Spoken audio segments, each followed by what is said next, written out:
Welcome, everyone, to the Yosan University 39 Gen podcast. I have a very special guest with me today. Now, would you like to tell people? Most people should know at the Yosan University who you are, but who are you and what do you do? Sure. My name is Rob Hoffman. I am the president and CEO of Yosan University and also the doctoral program dean and an alumni of the program. So I've been here now starting as a student since 2010. It's been a long time. It's awesome. Now, you recently got back from China. Can you tell me a little bit about this trip that you just took? Yeah. I am actually still a student, even though I'm the president of a school and faculty here. I'm actually getting my PhD in pharmacology, studying Chinese herbs. My primary field of study in that is the use of Chinese herbs in cancer therapy, utilizing Chinese herbs to make chemotherapy more effective, more efficient, and reduce the side effects. And I started that in 2017. I was going 2-3 times a year to China to complete my residency hours there, work on research. And I was there in 2019 in December when the pandemic started to break out. So wow. That was my last trip there. And I was supposed to finish my PhD in 2020. I basically left. I've been joking with some of my friends. I was like Tom Hanks at the end of, or in the beginning of Castaway. And I was like, I'll be right back. As I said goodbye to my teachers, expecting that I would be back in 3 or 4 months. And of course, the pandemic happened and all of that, got erased. So I hadn't been back in 4.5 years. So this was my first trip to kind of reestablish all my relationships, see all my teachers, and then, of course, see what changes had occurred in China in general. I was excited, really excited to go back and see all the people that I knew. But I also just figured it was like, I've been to China, I've been going there for 20 years. And I just thought, it'll be, a nice China trip. It'll be good to see what's changed. And it ended up being like the best trip of my entire life. So it was really, really phenomenal. And now, of course, I can't wait to go back. I'm going back in December, in about 5 months. That's so awesome. It was incredible. The first half of the trip, I was there for a medical conference. I spoke about the dissemination of Chinese medicine in the U.S., and it was an integrative medicine conference focusing mostly on herbal medicine. And then the second half of the trip, I was in Sichuan, in Chengdu, visiting Taoist temples and places like that. So it was really an amazing trip. That's awesome. That's awesome. Talk to me. Talk to me about some of the memorable moments. What made this such an awesome trip? Sure. China is, it's such an interesting place. I joke often that China can kick your butt and make you want to leave and make you never want to come back and wonder what you're doing there and why have I tried to do anything here and what am I doing with my life? It can send you into an existential crisis. And then all of a sudden the doors just open up and you have like one of those beautiful, amazing moments that, can only happen in that place at that time. And it was one of those trips where like every day I was like, wow, that was a really good day. You can't get better than this. And then the next day it got better. And then the next day it got better. And every single day just kept kind of exploding, both in my meetings of people, revisiting my teachers, visiting these Taoist temples and the teachers and masters, for lack of a better word, that lived there. It just kept opening up like a flower, both for myself and the opportunities for American Chinese medicine practitioners and for Yosan University, in particular. I was the only American at this medical conference and the only representative of Chinese medicine school. So that carries, there's some weight to that. You and I both know a lot of people, who visit India once or they visit China once and they're like, oh, there's no yoga in India, or there's no Chinese medicine or Kung Fu in China. And, those places require like repeated visits and they require showing up again and again and again before people kind of take you seriously, before the doors start opening. In China, we talk about guanxi, which is like your relationships with people. And those things take time to develop. But then there's also this idea of yuanfen, which is it's essentially your destiny. Like when you meet a teacher, there's a moment where it's like, okay, are we going to have a relationship? Can we take this beyond just a hello, goodbye, here's some formulas? Do we have like an actual teacher student relationship that's going to go beyond, like a casual meeting? And those things play like an essential role um, in my visits to China. The relationships that I've built for the last 20 years just seem to flower in a way that I wasn't really expecting. Um, so, I mean, there's a ton of stories from the trip. That's The awesome. last night we were in Chongqing in Sichuan province, at this Buddhist temple, like 8,000 feet, high up in the mountains, surrounded by pine trees, like talking to this just amazing uh, Buddhist teacher, who's in his mid 60s and really like an incredible writer and an incredible speaker on the topics of Buddhism and emptiness and meditation. And it's like the wind blowing through the pine trees and the pine scent wafting into the office that we're meeting in, and the nuns chanting the Heart Sutra, in the evening scriptures and stuff. And it's just like, I mean, it was like a movie scene. You couldn't have framed a movie better than what we were experiencing in those moments. That's And then the amazing. Taoist temples, as a Taoist, to visit some of these Taoist temples and to meet some of these teachers. It was the first time I felt completely connected to the Taoist teachers and practitioners in China in a very special way, a very spiritual way. So that also unexpected. And in 20 years, that was really the first time. That's awesome. There's a couple things that you poked at. I'm going to circle back on this multiple times, but Yeah. one of the things, talking about the state of education, that when I was coming up through school, all of my friends who were studying Spanish went for a year abroad and studied Spanish in Spain or Argentina or other locations. And this is one of the things that I've constantly wondered, because here I am in Asia and I'm sitting there going, Yeah. I would love to go do some internship hours in China. Do you think it will ever be, we will cultivate relationships with schools where students, or that the US system will allow students to go abroad to do internship hours or things like that? 100%. That was what a lot of my meetings were at the universities that I visited. We had actually set that up with Zhejiang University in Hangzhou prior to COVID, and we had two students set to go that spring of 2020. But of course, that all fell apart. Um, and then there just wasn't a lot of contact, between China and the universities and the American universities in the interim. So part of this trip for me was meeting with different universities and setting up those externships, setting up the ability for students to go back and forth to Mm, both Chinese students to America and American students to yeah. China, but also faculty exchange, Yeah. collaborative research projects, collaborative clinical Yeah. projects.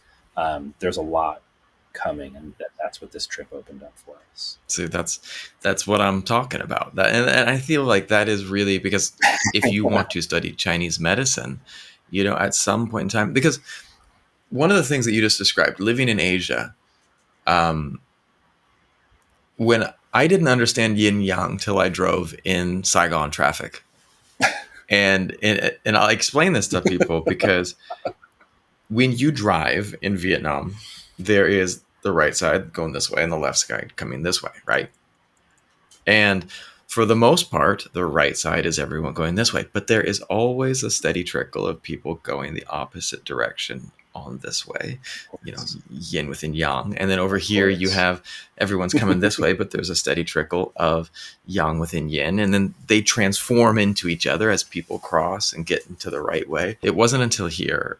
I was in traffic in Vietnam that I was able to understand the concept. I read it in books, and I mean, certainly you could have that experience elsewhere. But, when I am at night coming home, then I've been sweating outside and I'm like, hey, I need to take a shower. And my wife's like, no, you don't take a shower at night. Your pores are open. There would be cold, and let's not drink these cold drinks. There is such yeah, you're going to get sick. There's a part to this that is that is a cultural understanding that I'm so excited about hearing. You know, when you are in the pine trees and the people are chanting the Heart Sutra, that is an experience like you can't do without. I mean, my friend Taka was from Japan, and he was kind of like the mirror image of me. I was into the Japanese martial arts and studied Japanese.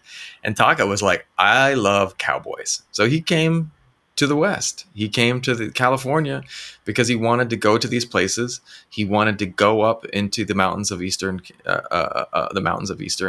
California, to like where some of these camps were at that he had read about, because it was allowing him to experience it, to feel it, to live it. He got to go and watch people riding horses. He got to watch people roping cattle. It's one thing to say that, you know, and I'm certain that there are people that can teach it, but yet there is this immersion in the lifestyle that is so important, I think. And that's actually what brought me to China. You know, in my initial trips, I wasn't going for Chinese medicine. I've always, you know, I'm always working to be authentic, you know, in my practice. Yeah. So like most American boys in the 70s, I grew up watching Chuck Norris and Bruce Lee movies, and then Jean-Claude Van Damme and all of that. You know, so I was doing karate, and I had a Japanese vocabulary book, which I still have on my shelf.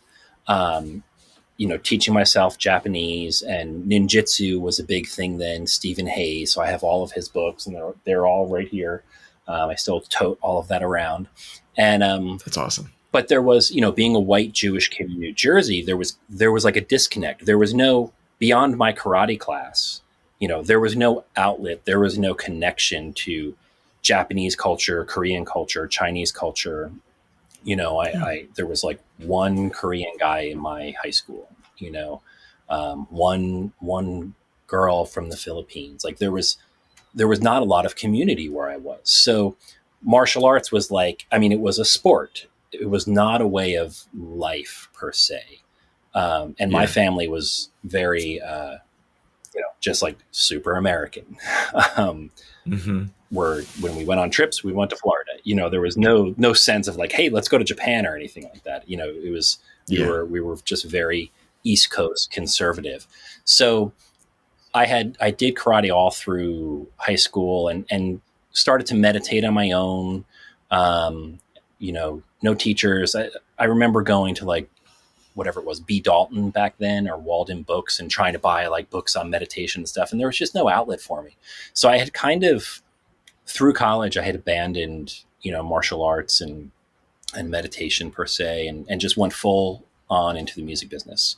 I figured like that's where there's a potential career. It's the other thing I love greatly. So let me dive into this. And that went very well through college. And after, I got a job in New York City at a big recording studio called the Hit Factory. Within a few months, I was working with Michael Jackson and Quincy Jones and Janet Jackson, and like, you know, it was a roller coaster. And I got on the car, and bam, from 22 forward, I was on that roller coaster, and didn't really give a lot of thought back towards martial arts or meditation for almost about 8 years, 7 or 8 years.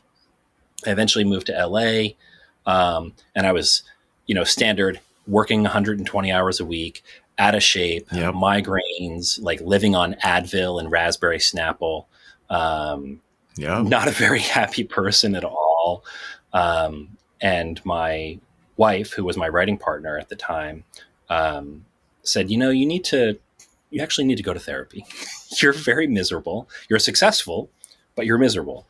And you need to talk to somebody. And I was again, white kid from New Jersey. I'm like, we don't do therapy. We don't go to psychiatrists, you know, but I went and, had a terrible time of it. Didn't like the guy at all. I don't think he liked me. Didn't feel like we were getting anywhere. And about the last time we met, he said, look, I don't know where you're going. I don't know what our relationship is going to be moving forward, but I just want to ask you a really simple question. Before you were in the music industry, were there hobbies that you had that you did that you felt that you enjoyed and felt free and didn't have the stress of like making money or like creating a career out of it? And I was like, yeah, surfing and martial arts. Those were my two things. And he's like, since this is probably our last meeting, I would just implore you to go surfing and do martial arts. You can work on music as much as you want. You cannot leave the house. You cannot leave the studio, but you got to find time to put those things in. And I was like, okay, that's pretty good advice. I can do that. So literally the next day, my wife comes in with a pamphlet for a Tai Chi studio There that you was go. right above Real Food Daily on La Cienega in Los Angeles. And she's like, here's your school. It wasn't a question. It wasn't a suggestion. Mm, It was like, here's your school. Um, I went the next morning at 8 a.m. and, it completely like broke me down. And I went every morning after that and haven't stopped, and that was 20 plus years ago. I'm still friends with my teacher. I still talk to him all the time. That's just that moment completely shifted my life, to the point where really, yeah, just about a decade after that, I went to Chinese medicine school. So that's that awesome. was the pivotal moment. There is this beautiful journey. I mean, first of all, wow, that's the fact that every time that we talk and then you just like, and I worked with Quincy Jones and Michael Jackson and Janet Jackson, it's just like, wow. But yet Yeah, I've those are also fun seen this in times. There's a lot people. of stories there, but that's You probably a different podcast. right? There was there's such a great thing though with you pointed out like you were working hard, you were successful, but you felt miserable at the same time. There's Oh you can yeah, be doing this stuff and great at it, but not necessarily fulfilled, and like for me, I see people that I've spoken with and a lot of people that are on this podcast, people that were in other professions and miserable. What was it? Yeah, Ross Rosen was a successful lawyer and then stepped into going into this field. Sonia Tan, Dr. Sonia yeah, Tan, was working as a banker, I believe. She was successful in finance, and then she was like, "Mom, Dad, not happy," because and there is this calling to this medicine, and there is this typical undercurrent of martial arts, interest in Eastern philosophy, um, but yet yeah, everyone's journey is still so unique and people are seeking something more. But I also think that there's this. You remember Adam Cappuccino back in the day? yeah. Of Adam course, Adam yeah, cracked me up. Yeah, Adam was always like, I go, where do you go to school? And he was like, not Yosan. I go to school at Yosan, obviously, but I go to school at Hogwarts. And I was like, what do you mean by that? He's like, because Adam was like, one day I pulled him aside and he was joking, but he's like, because I believe that there is magic in this world that we don't fully understand. And that this is where I go to find it. This yeah, is where I came to really look at those mysteries. And I know, kind of yeah. segueing, you have also studied Taoism quite extensively, and how do you look at some of that? Yeah, I mean, it's funny because I did a lecture this morning. I did an online lecture for a group of OBGYNs studying reproductive endocrinology, and I was talking about integrative medicine, but I took a Yeah, different approach. Uh, in the lectures, we usually talk about peer-reviewed research and hormone levels and all of this kind of stuff. But I wanted to pull out for them and take kind of a more high altitude approach because I really try to hold these two things in hand in hand. Really, the science, the integrative look at Chinese medicine, and how it relates to biomedicine and biosciences. But I really am intrigued and continually examining like this other piece that cannot be explained. Um, yeah, and I've just had too many experiences, in my both in my Chinese medicine life and spiritual life where there's just no way to explain these things. And I'll give you a good example that I tell my foundations of Chinese medicine students all the time. I study with a acupuncture doctor, an acupuncturist in China, and he practices a very specific style of acupuncture that's based on the theories of the I Ching, and specific chapters of the Huangdi Neijing of the Ling Shu. And I've been studying with him since just about 2017. And he's very well known for treating children, and specifically children who've been paralyzed by febrile diseases, so meningitis, Wow. encephalitis, viral issues, where they just have, chronic long-term issues that Western medicine has said, like, we can't do anything for you. You're 7 years old, you're hooked up to a catheter, you're never going to walk again, sorry, this is your life. So they come to my teacher, and he does some pretty miraculous things. But this one day, there was a young girl who'd had some type of viral infection, and she lost the ability to speak. She had aphasia.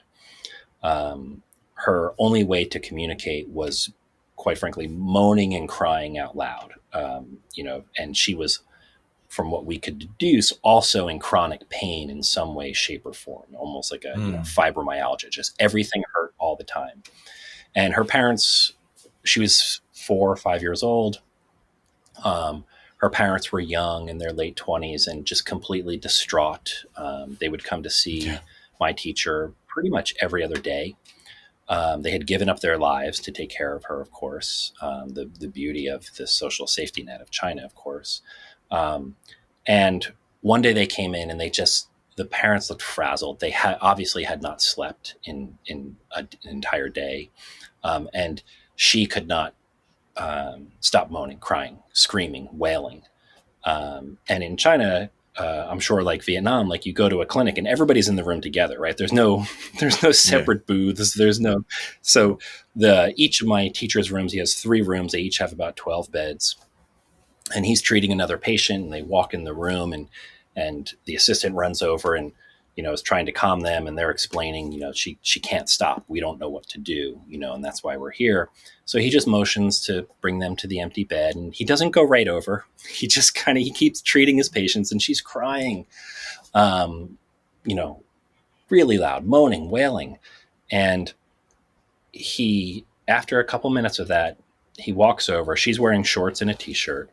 He walks over, and she's laying down, and he takes one needle, and he walks over to her right leg, and he puts his left hand on her knee, and he takes the needle, and he does, like, I don't know, 25s. I mean, they're huge needles. And he just drops it about over spleen 6. And as he's putting it in, he chants, Om. And the needle just goes like this. I mean, it just melts in. And as soon as the needle goes in, she stops. And she looks at everyone around her, me, my teacher's assistant, my teacher, and the 2 parents. And she looks at us like for the first time, she was connected to everybody. For the first time in all of the treatments I had seen her, she was connected. And the parents just burst in tears because finally, she looks like she's not in pain. And I'm like, I say to my teacher's assistant, I'm like, what was that? Have you, like, he's never chanted before. Like, he's never even talked about Buddhism. Like, where did this come from? And she's like, I have no idea. So we follow him, and he just treats all the other patients. And every, like, 20 minutes or so, she would you could see she would get agitated, and he would just walk over and put his hand on the needle and chant Om again, and then walk away. And after an hour, he pulled the one needle out. Her parents helped her up, and she walked out. And it was just like, where does that come from? And we asked him,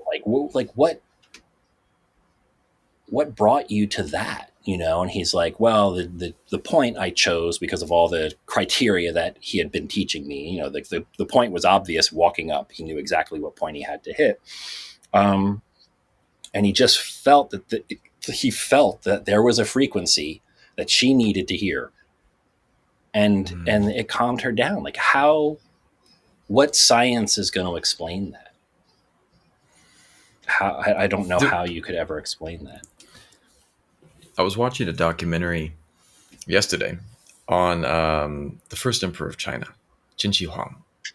And I know I'm pronouncing his name incorrectly, but the giant, all the terracotta soldiers and they were going through and talking about it's on Netflix. It's a phenomenal documentary about how that Oh, was great. built and how it was destroyed after his death because of, well, but it was like one of the things that they were talking about, not getting into the history of it, but like was getting into the history of it when they sat down and they were talking about, well, at this point in time, China was already ancient.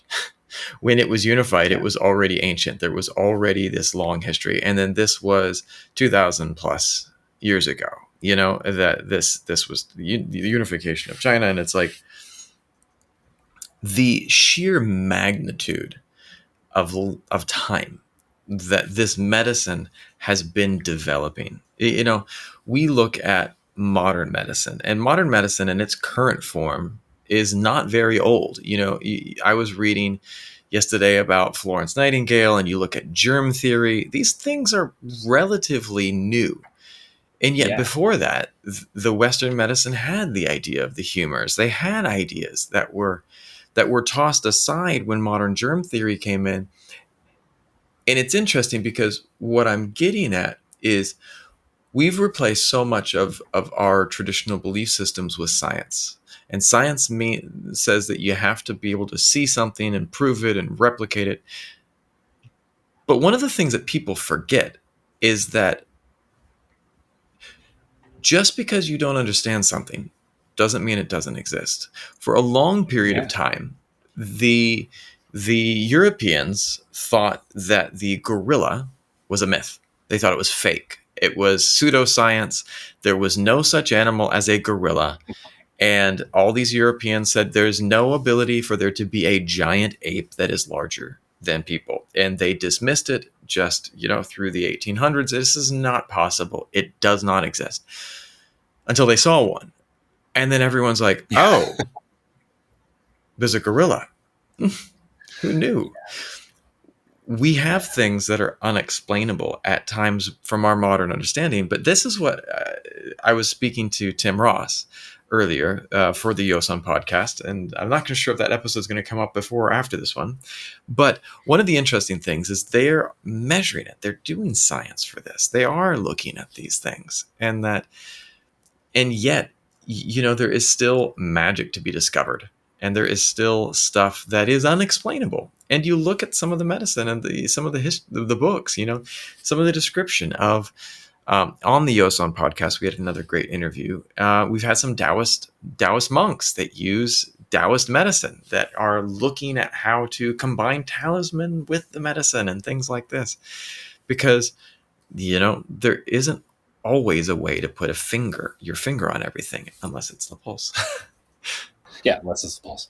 But yeah, I mean, there's just, with Chinese medicine, the issue is also one of translation, one of access. I'm guessing 1% of the Chinese medicine literature has been translated into English, and even less into other languages. So we have this difficulty in simply the translation and the understanding of terms. If you look at, any scientific paper or even the kind of websites that are trying to debunk ideas like Chinese medicine, they say there's no such thing as qi.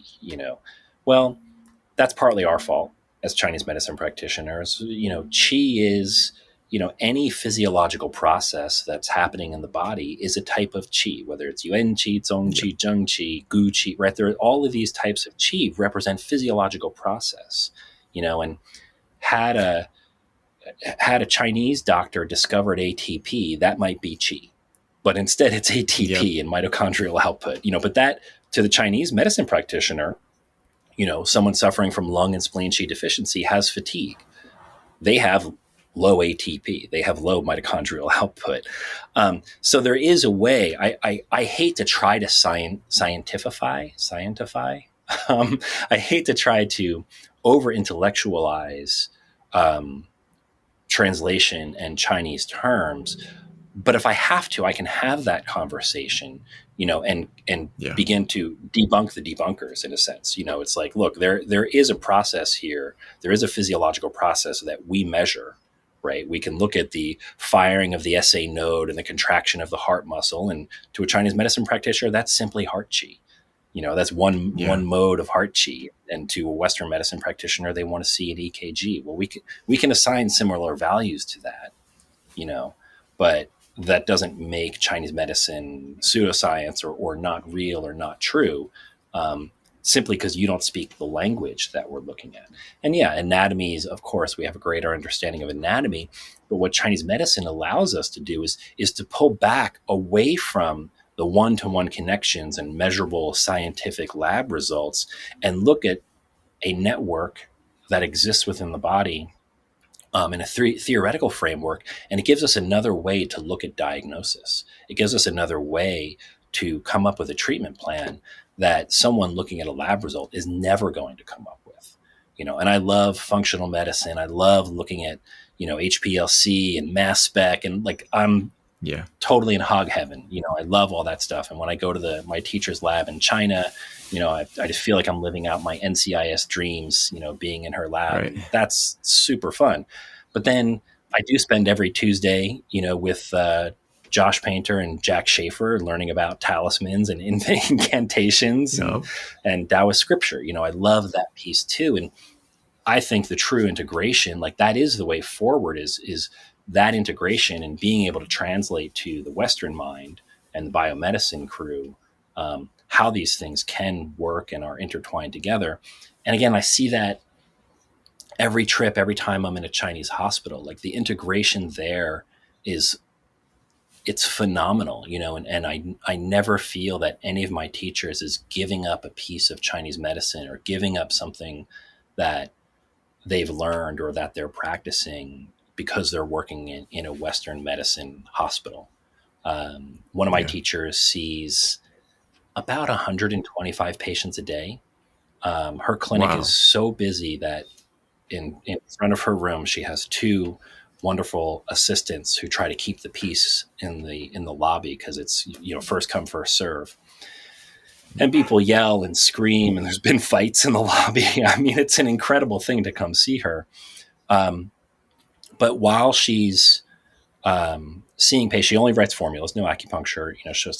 She's doing pulse and tongue, and she has her laptop in front of her, and she's writing formulas, and that's connected to the pharmacy downstairs. But in the middle of this purely Chinese medicine intake, she'll like write a script and send somebody downstairs to get an ultrasound, and then come back and write the formula for them. So like even in the midst of her formula writing and pure Chinese medicine intake, she has no problem sending somebody out for imaging in labs. And also very interesting story. One of the first days I was working with her, I was sitting right at her right elbow so we could both feel pulses. And she had these little white slips of paper down in front of her laptop. And every once in a while, she'd grab her pen, she'd write the formula, and she'd grab her pen and she'd write something very fast in Chinese, fold it, and hand it to the patient. And I was like, my reading Chinese is not great. It takes me a long time to kind of, oh, that character is that, and this is that. It takes me time. So I had a translator. I said, do you know what's she writing there? Is it the prescription? Is it like dietary? Like, what is that thing? And she said, no, I don't know. So she asked during the break, she said, not sure. Like, what are these slips you're giving the patients? We notice it's not every patient. It's just once in a while. And she said, oh, they're Buddhist mantras. So here we are in a Western medicine hospital writing Chinese medicine formulas, using pattern differentiation and pulse and tongue and all of those things backed up by lab results as needed. But their teachers also writing out Buddhist mantra. So like, to me, that is such a beautiful integration. She's completely practicing in the way that she absolutely wants to and needs to. And there's a spiritual context, there's a Chinese medicine context. And when she needs there to be, she's sending her patients out for labs. And I'm like, how beautiful is that? How perfect is that? That's like my hope for America, where I would be able to do those things all in one place, like at the Yosan clinic or at any school clinic. Right. And it is interesting because you use the tools that are available to you. And if you have all of these tools available, use them, have this. And I think that's the true beauty of truly integrative medicine, is that all of these practitioners are coming together saying, we have all these different toolkits. I'm a firefighter, you are this or that, and I'm good at this and you are good at that. Let's work together to create something powerful, and it's amazing stuff. And I think this conversation is important because there is a lot of discussion in our field, about integrative medicine and integration and whether we should be integrating, and, are we going to lose something by integrating? And my experience, and kind of I think where I was headed a while ago about why I went to China, my experience is that if we dictate the conversation, right, the integration looks like what we want it to look like. But if we step back thinking somehow that we're being purists and we're protecting it, well, that's when people start pulling all the pieces away, right? That's when dry Yep. needling happens. That's when gua sha becomes Graston techniques. That's when somebody else starts cupping, right? And all these things start get pulled away. Herbalism gets done at Whole Foods and Erewhon instead of by an actual trained, licensed Chinese medicine practitioner. But if we can dictate the conversation, now we're at the table. Right now, we're not even at the table, and most people don't even know we're not at the table. So my idea, and the reason I go to China, and the reason I'm getting the PhD, and the reason I'm visiting all the hospitals there, and working on research and trying and peer reviewing and getting my research peer reviewed and published is to make sure that we're not just having the conversation, but we're actually at the table. And that is such an important piece, because the reality is, I mentioned this in the lecture this morning, when I'm filling out my chart, there's still an ICD code, there's still a procedure code, there's still a CPT code, but the insurance company doesn't care if I'm practicing 9 Pallas acupuncture or 10 balance style acupuncture or turtle style or what, ear acupuncture or scapular. They don't care, right? I could be doing incantations over my needles and drawing with cinnabar ink on the patient's abdomen. It's still a CPT code. So we don't have to lose the heart of Chinese medicine. We don't have to lose our roots, right, to work within a Western medicine system. I feel when we pull back or try not to work within that system, that's when it's going to get torn apart. When you visited these hospitals, what are you doing there? What are some of the things that you're doing? Yeah, so as part of my PhD program, I'm actually sitting with my teachers and watching them write formulas. It's just observation. This is such an important piece of Chinese medicine. Like in America, we want to get in clinic, we want to be needling, we want to be prescribing, we want to get with our patients as soon as possible. But the Chinese education system is so different. 5-year bachelor's, 3-year master's, 2 or 3-year doctorate. Most people don't even go for the doctorate. They've been in school for 8 years. They're ready to practice.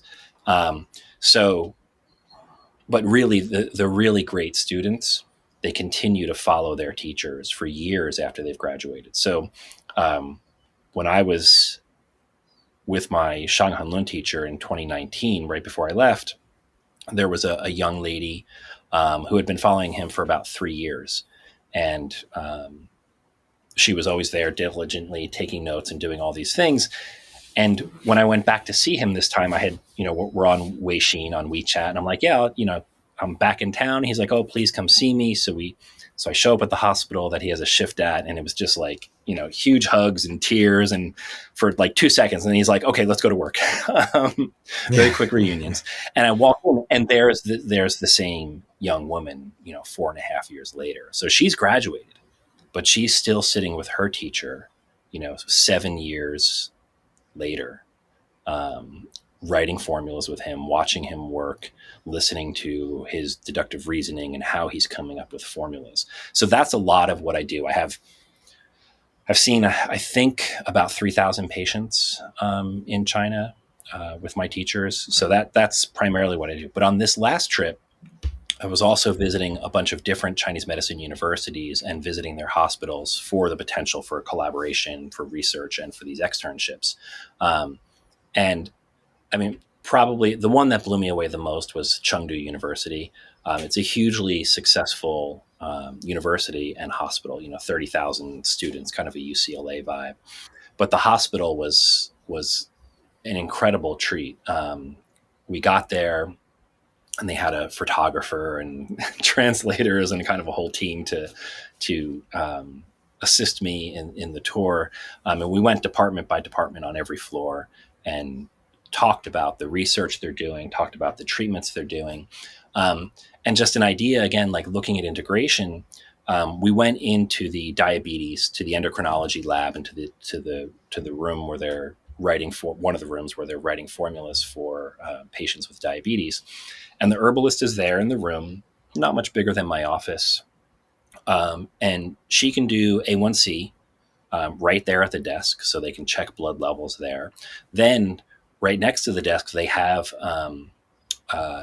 a microscope, and the patient puts their chin on and they can look at the back of the eye to see the state of the blood vessels. Then they can do conductivity tests to measure neuropathy. They have a machine that the patient, again, sticks their head on a chin rest and they stick their tongue out, and the machine takes a picture of the tongue, places it in the patient's file, of course, all electronic. And then based on the symptoms that the clinician has put in, the blood results, the conductivity tests, the back of the eyes, and the tongue, the machine is churning out data. It's not quite AI yet, but it's looking at all of this available data plus the patient's history. And from a research standpoint, it is churning out a diagnosis. Like, typically patients with this tongue, this pulse, and these symptomologies experience kidney yang deficiency, and then it's up to the practitioner to kind of verify that. And then it gives formula recommendations. They That's also awesome. have a pulse machine. They have a wristband that goes over the pulse. And I was like, so is it just measuring, pulse rate? And they said, oh, no. It's measuring all three positions and all three depths. And it has a readout and a printout in the patient's file. So it's, again, the practitioner there is a Chinese medicine practitioner, and they're doing tongue, pulse, pattern differentiation. But then there's a wall of technology behind them that they can drop into and use at any time. And every floor, every specialty was like that. Specialized machinery, to back up pattern differentiation. And then they had an incredible herbal pharmacy that's filling like 3,000 formulas a day, tons of herbs every week. So again, I see those things and I'm just like, I had to like walk away from my friends when we were in the pharmacy. I had like tears in my eyes. I couldn't believe that this medicine that we practice on such a personal, individual, one-on-one level was like just so huge and so massive, and thousands of people, like it still blows me away. And to see the efficiency of 3,000 formulas a day being written and filled, it was so inspiring. I mean, I came home like, let's build a hospital, let's go. And I want that. I think American practitioners should see that. You mentioned going to China, going to Vietnam, Laos, wherever it's going to be. Like, I've always felt that way. And again, that's why I went to China in the beginning. I was studying Kung Fu after coming back to it for so long. And, a lot of my Kung Fu friends and Tai Chi friends were like, oh, Kung Fu's dead in China. All the masters are killed. Don't bother going. You're just going to learn the communist form and all that. And I was like, I need to see. I need to go. I need to go visit, and of course I went, and it was completely not true. It was like there was Tai Chi on every corner, and some of it great and some of it amazing. And again, it takes the relationships and time to discover, the teachers and the places you should be. My Tai Chi teacher, who I study with now in Nanjing, I'd been going to Nanjing and using that as a base from like 2009 to 2012, 2011, and just using that to explore. I wasn't looking for teachers. I was just wanting to learn, going out to different regions of the country and going to these Taoist mountains and temples. And I would stay at this one hotel across from a park, and every morning I would do Tai Chi. And I kept seeing this teacher lead a class across the park, and he had a yellow silk Tai Chi outfit. And I don't wear those kinds of things. So I was kind of like, oh, that's a nice outfit, guy. But he kept watching me practice alone. And finally, after, I don't know, second or third trip, he called me over and he said, join my class for the day. And I was like, I'm not going to refuse. I'm like, yeah, absolutely. That sounds fun. Let's do it. So we do like a bunch of wushu kicking drills, and I follow them in the 24 and 42 Tai Chi that he was teaching his big group. And then he says, I've seen you now 2 or 3 times throughout the year, and I'd like to teach you. I think I have something to offer you. And I was like, that would be amazing. I would love that. And he said, great, let's learn the Chen form. And he just started teaching me right there on the spot. So that went on for a number of years. And then because of Chinese medicine school, I didn't get to go back for about a year and a half, almost 2 years. And I went back in about 2014, and we didn't have WeChat at the time. I didn't know how to contact him or anything. So I just showed up at the park, hoping he'd be there, and he was. And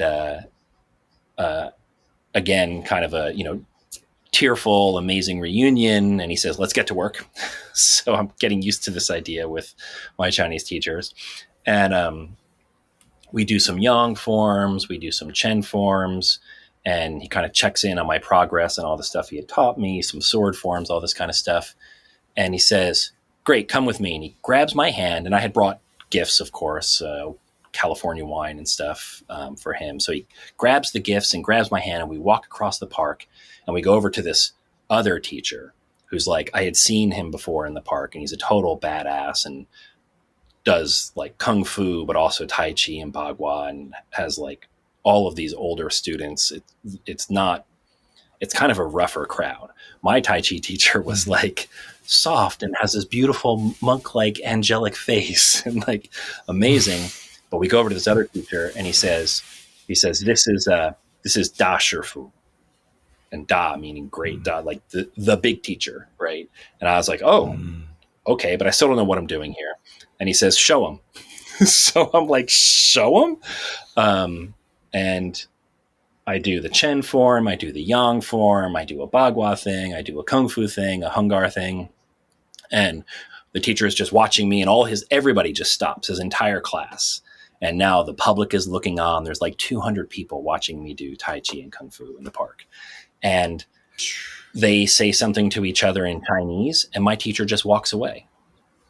And I'm like, did I just get dumped? Like, what happened here? And he turns around, and he goes, you're with Da Shifu now. So he like passed me on to his teacher. Wow. And then this teacher then grabs all of his senior students, and for the next hour, they just put on a show. Right? He's like, wow, here's this form, and here's this form, and here's this form, and here's what I learned from this teacher, and that teacher, and that teacher. And at the end, he goes, what would you like to learn? I was like, oh my God. Whatever you think I need, whatever I should learn. And he set about to teach me the Chen broadsword form.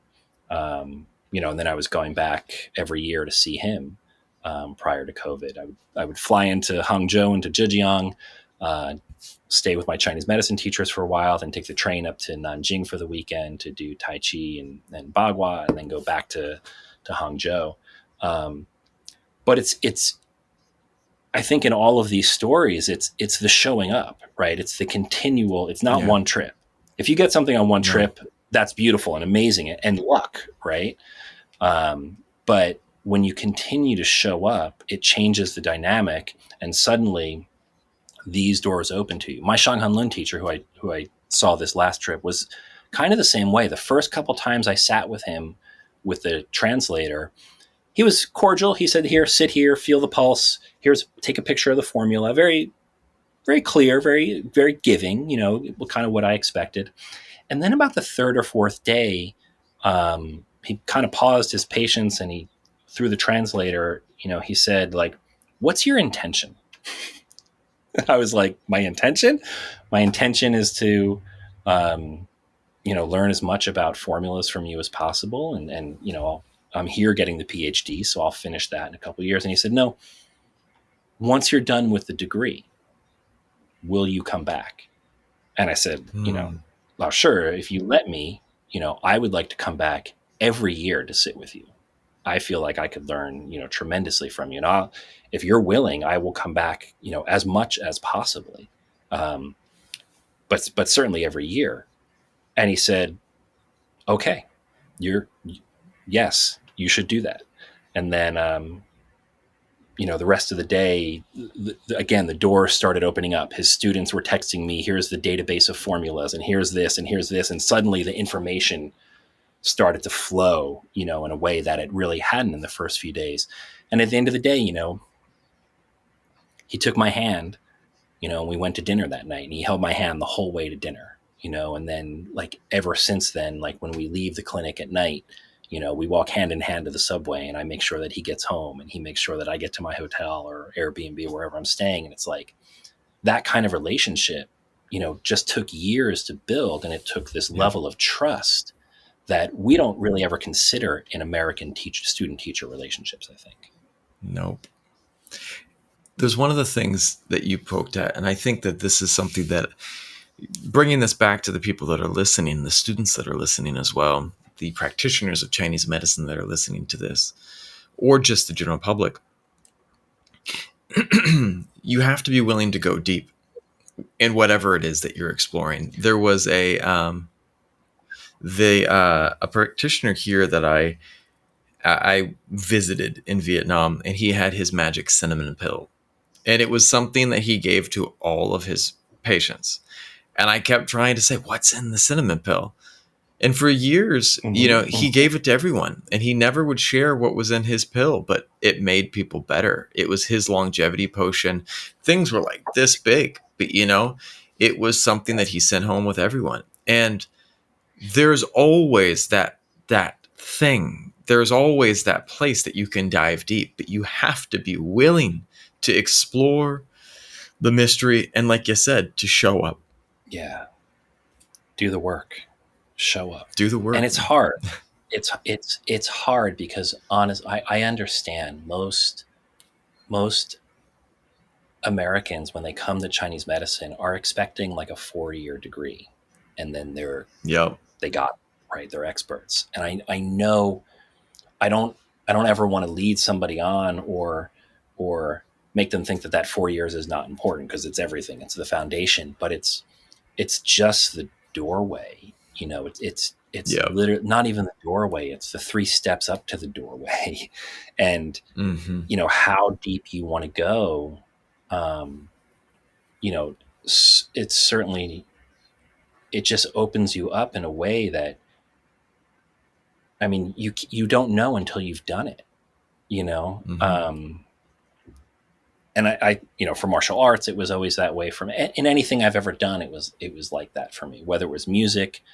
You know, I was the guy that was willing to put in 120-hour weeks, and my for years, the only time I slept was on the train from New York back to my parents' house in New Jersey, take a shower, get clean underwear, get back on the train, fall asleep for an hour and a half, and go back to work. And I don't know. I don't want to say that I'm, special or anything like that, but it does take a mindset to want to do those kinds of things.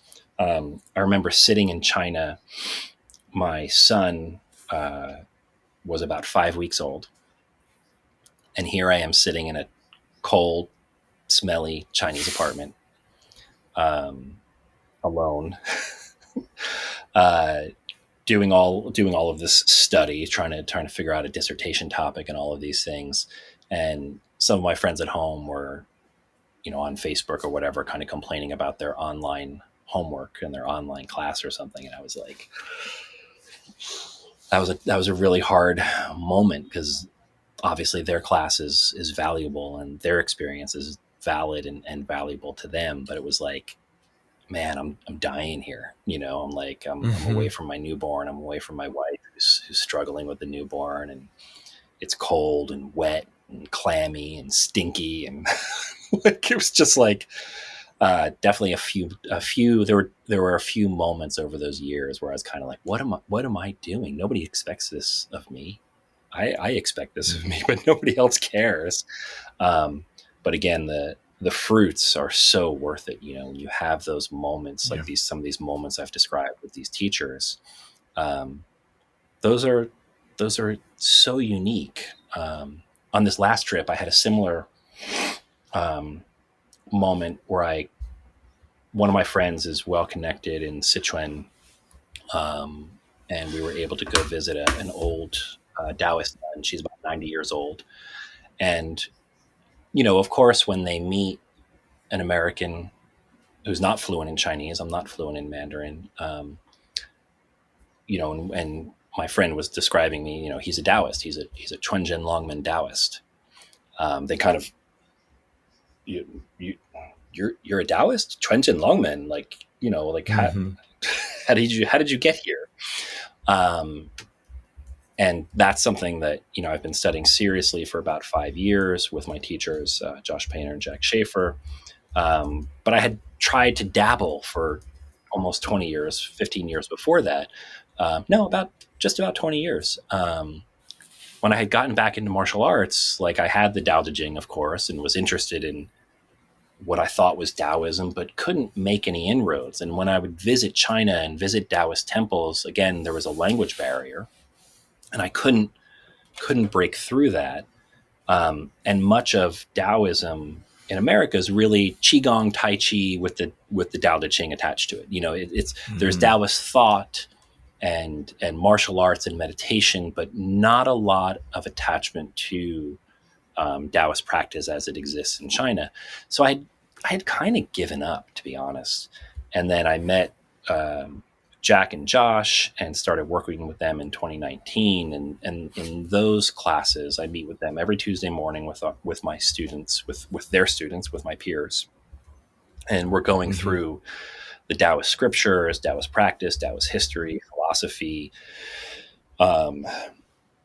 I have an altar practice and read scripture every day and those kinds of things. So now when I went back to China after having studied with them for the last 5 years, and I sat down with this Taoist nun, I was able to have a conversation about Taoism that I'd never had before. I was able to talk fairly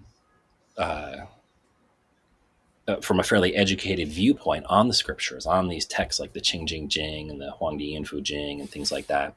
And I could see the attitude change. I could see in her like, oh, he does know. And at one point they were like kind of teasing, testing me, like, go ahead and you do the Bada Shenzhou, this morning prayer. You do this every morning. And I was like, sure, Tai Shang, Tai Shang. And I kind of did that, for a couple minutes. And they were kind of like, and I was tapping like I do on the woodblock, and then the eyes, and it was like, oh my God, like you do know, like you're real, like, and it was very surprising for this Taoist nun at 90, I think.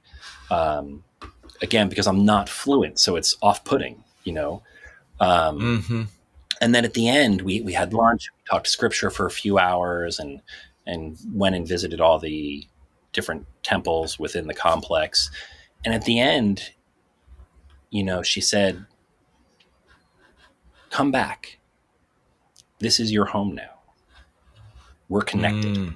Right. And all of her students that were there, she's like, these are your aunties and uncles. We're all related. And I want you to come back. You have a home here. And we were in a courtyard, and there were bedrooms around the courtyard. And she said, that's your room. You come back, and I'll teach you some of the things that we talked about today.